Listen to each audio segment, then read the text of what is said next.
Hi, this is Denise Matthew, and welcome to episode 22 of the Mandala of Life, 365 Days to Self-Discovery. Today we're going to talk about the Gate 20, another individual gate, where the theme is always going to be empowerment of the self, and when you are empowered, then other people get empowered by you.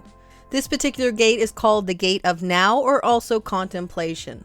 It speaks to being in the present moment, not being in the future or even the past. It's seeing the world through eyes that only see in this very moment.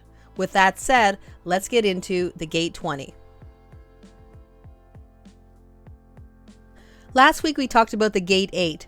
That's found in the throat center, and we're still continuing on in the throat center. Now we're getting to the Gate 20, where the Gate 8 says, I know I can. The Gate 20 says, I am in the now. But before we get into new content, let's briefly go over what we spoke about in the last episode. In our last episode, we talked about the Gate 8 and how it's all about giving your own personal contribution to the collective. We also spoke about it being part of the 1-8 channel, and that's a projected energy, which means that it usually works better if your contribution is invited out of you. The key with this energy is not that you need to be the best, only that you need to be authentically you. The other concept of the Gate 8, or any individual energy for that matter, is that when you give your contribution, you can stick with the collective, or you can go back to being your individual self and being away from them, so you can continue to mutate and get downloads, and then when you feel like you want to again, you can once again bring what you know and your contribution to the collective. The energy of the 1-8 always speaks from the soul because it's connection from the throat to the identity center. So it's a very sensitive energy, and because of that, allowing people to ask for your input will always work better.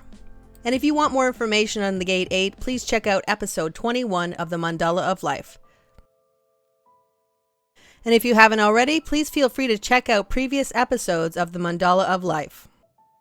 So just to remind everybody what an opposition actually is, because the 2034 is one of the 3 oppositions of the body graph or the Mandala of Life. So what that says is that it's more common energy and more people have it, because 4 times a year you're going to have a transit of the sun and the earth, and it's going to make a full channel, the 2034, which means that if the sun is in the Gate 20, then the earth is automatically going to be in the Gate 34. And if you look at the mandala, you'll notice that they're exactly opposite one another. That's not unusual. Every gate in the mandala has an opposite gate, but only 3 gates in the mandala, or actually 6 in total, have opposition gates that actually make a full channel. So in this case, we have the Gate 20, and exactly opposite is the Gate 34. So that's an opposition. The other oppositions are the 4323 and also the 4037. So oppositions are special in that way. But not only that, we do have the energy of the Gate 20, which is special as well because it's part of an integration circuit, which means that it has more than one gate that it will connect to make a full channel. In fact, the Gate 20 will connect to the Gate 34, the Gate 10, and also the Gate 57, whereas most other gates in the body graph or the mandala will only connect to one specific gate. So not only is it an opposition, it's also part of the integration circuit. This circuit is all about survival of the individual. So it's about the things that we need to survive in the present moment. We have the Gate 20, which is all about being in the now, seeing exactly where you are and your surroundings. The Gate 57 is the fear or the awareness that comes with being in the present moment and having the intuition to know what's coming in the future. The Gate 34 is all about power in the now, and the Gate 10 is all about being who you are or yourself in the now. So you could say that they're all part of one puzzle in that they kind of work better together, but most times not everybody has all the different gates. If you have transits or even electromagnetics for other parts of the integration circuit and you just have part of the integration circuit, it may be more impactful for you. So for instance, if you have the 2034, which is the energy that's in opposition, the Gate 57 gives you that intuitive hit or the awareness of using your power and charisma in the now. The Gate 20 is the 4th gate of the quarter of civilization, where it's purpose-filled through form, which means it's all about manifesting things in the world. It makes a lot of sense that all the throat gates are found in this quarter. because the throat is the gearbox or the center for manifestation, where thoughts are brought into form. We're staying with individual energy and also throat energy, but now we're moving into something that would be part of a generated channel as well as other channels. Even though we know that the 2034 is an opposition and that it's more common, the gate 20 can be found quite oftentimes in the body graph on its own too, and be considered a hanging gate. So today we're going to hone in and focus on just the gate 20, and occasionally I might mention the other integration channel gates just to have some emphasis of how they actually work with the gate 20. As with all individual energy, melancholy can be part of the energy.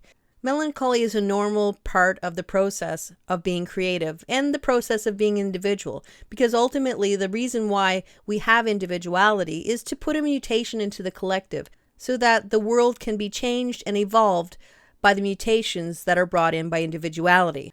But because individual energy is so different and its aim is to change the collective pattern, many times this energy can be rejected, or you need to prove yourself as to why it's important or there's any need to change the pattern. And since the individual goal is mutation, then that's where the melancholy can come in. With the gate 20, the melancholy relates to the concept of being in the now. What happens is when you have this type of energy, you can be looking around at the world around you. For instance, your home, your relationships, your job, whatever you have in your life. And if it's not exactly the way you want it, there can be this sense of feeling down or melancholic because things are just not the way you like in this present moment. And because this energy is not about looking in the future or the past, it's about being right in the now, what you see is everything. And if it's less than, then that's exactly when it feels like things are not going well and the melancholy can happen. It's about seeing all the things wrong in the world and just not knowing what to do with the information. But the key with this energy is to know that maybe in the now the answers are not there, but because of the nature of this energy and that it has a lot of puzzle pieces that you will meet along the way in life through transits or electromagnetics, answers to tomorrow will come. So for instance, it connects to the gate 57, and that's all about looking into the future and giving you an intuitive hit or an awareness about what exactly is going to come in the future. So in that moment, you are shuttled out of the now and into the future, and you can see a glimpse of what might show up. And it can be exactly what you need to shift your perspective, to understand that when we surrender to the impermanence of life, we know that the now doesn't last forever. It only lasts for this moment. And then another moment will happen. And shifts and changes can happen in our life, usually when we don't even expect them. It's about waiting for the awareness to come. And when the awareness comes, you have an ability to start to make plans for the future that you want to bring for yourself.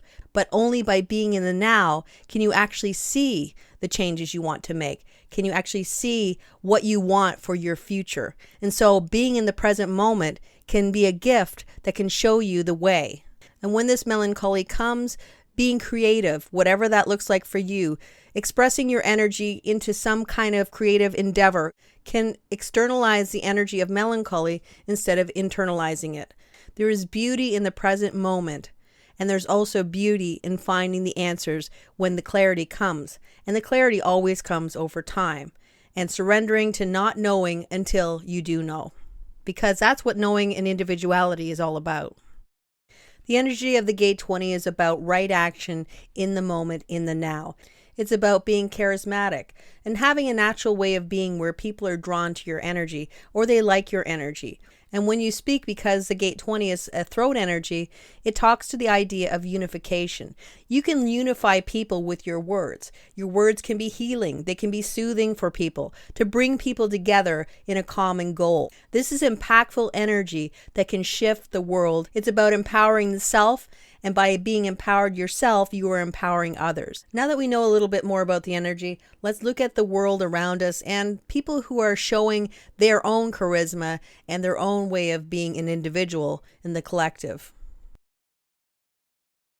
Katy Perry carries all the energy for the integration circuit except for the gate 57. So she doesn't have that intuitive awareness about exactly where she's going in the future. That could be why she had a lot of struggles trying to sort of find her way in the world, where she lost recording deals until she finally found her own individual voice. And when she did, she started to empower herself. And when she felt more empowered, she started to empower other people. One of her early on hits, Fireworks, was a song about being not seen and being different. But it also talked to the idea of finding your own individual voice, being okay with it, and actually just being who you are. As her career goes on, she continues to evolve, as most individuals do, always bringing a new perspective and new idea of who they are to the collective. Ra Uru, the founder of human design, also had most of the integration circuit as well. The only gate he was missing was the gate 34, or the gate of power. He did have a voice of unification, you could say, in that he brought people together in human design and the knowledge of human design. He also had the 2551. That, of course, colored the way he gave his information and the way he taught his human design theory. There was a unification of this knowledge of the human design. And without him actually going out and doing all the courses and speaking about it for so many years, nobody really would have known much about it. In its highest expression, this energy is about doing the right thing, even if everyone else isn't. It's about doing right action, as we spoke about. It's about going against the flow, because that's the nature of being an individual. There can be an inherent wisdom within you, one that needs to be awakened from the world around you. It's a gift that you carry, but only when the universe is ready for you to awaken does that gift start to manifest, and it starts to flow, and other people can get the wisdom that you are ready to give.